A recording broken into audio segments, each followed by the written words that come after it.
Zombie apocalypse.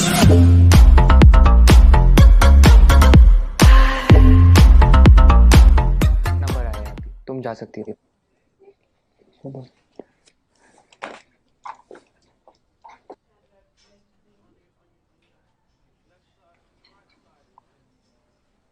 आप software engineer हो क्या?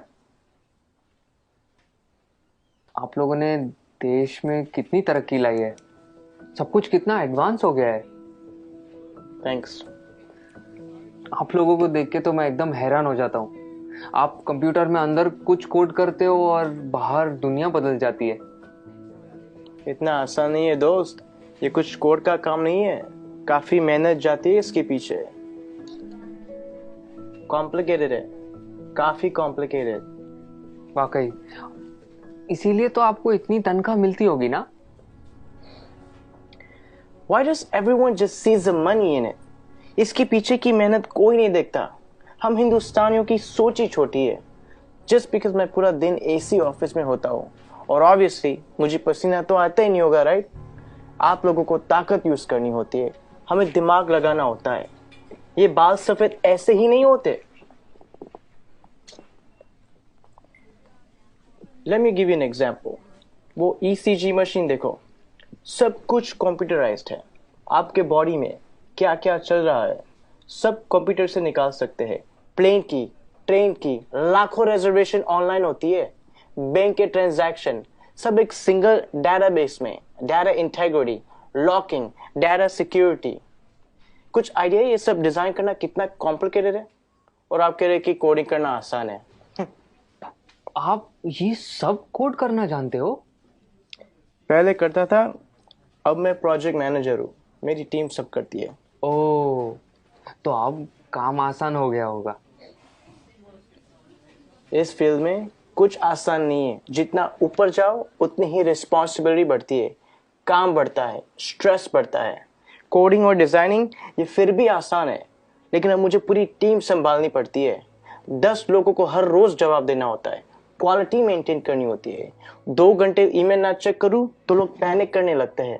एक साइड से रिजल्ट का प्रेशर होता है और दूसरी साइड को कस्टमर को रिप्लाई करना होता है। रिक्वायरमेंट्स बदलती रहती है और यूजर्स को कुछ और चाहिए होता है, और आपका बॉस कभी सेटिस्फाइड नहीं रहता है।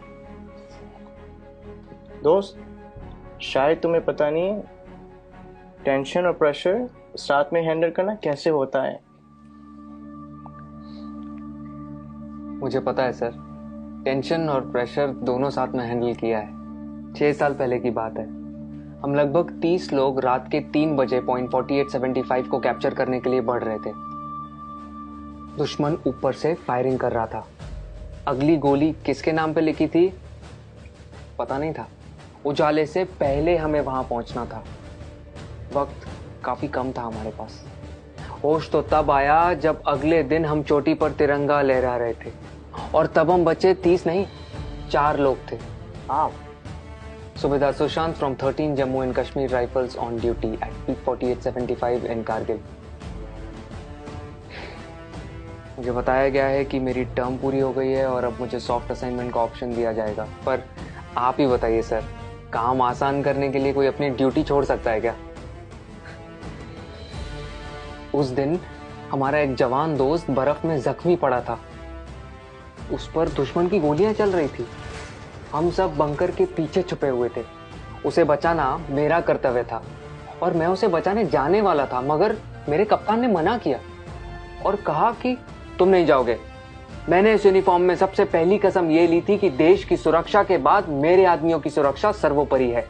ये कह के वो खुद चले गए। उस जख्मी जवान को बचाते बचाते हमारे कप्तान शहीद हो गए। उस दिन से जब भी मैं बॉर्डर पर होता हूं, उन गोलियों की आवाज और कप्तान का आखिरी चेहरा मेरे सामने आता है। वो गोलियां शायद मेरे लिए थी।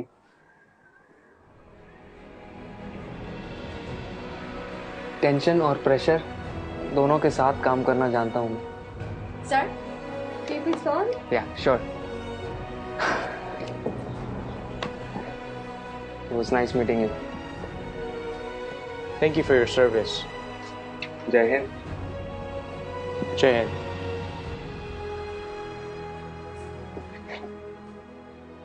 कभी खुद की जिंदगी से शिकवा होने लगे अगर, तो एक फौजी की जिंदगी के बारे में सोचना।